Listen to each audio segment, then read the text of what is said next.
ইতিহাসের গতিধারায় বঙ্গবন্ধু থেকে শেখ হাসিনা শীর্ষক সংবাদচিত্র প্রদর্শনী চলছে রাজধানীর তেজগাঁওয়ের আওয়ামী লীগ কার্যালয়ে।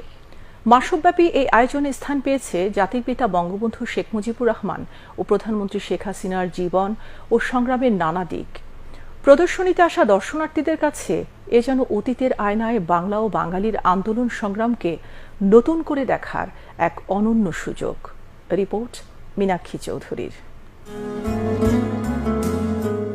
দীর্ঘ দেয়াল জুড়ে একের পর এক নানা আকৃতির বোর্ড, ফ্রেম আর ডিজিটাল পর্দা, যেখানে স্থান পেয়েছে বাঙালির ঐতিহাসিক কালপর্ব অতিক্রমের নানা ঘটনা। বলছি ইতিহাসের গতিধারায় বঙ্গবন্ধু থেকে শেখ হাসিনা শীর্ষক সংবাদচিত্র প্রদর্শনীর কথা। গত ৭ জুন রাজধানীর তেজগাঁও আওয়ামী লীগ কার্যালয়ে মাসব্যাপী এই প্রদর্শনীর আনুষ্ঠানিক উদ্বোধন করেন প্রধানমন্ত্রী শেখ হাসিনা।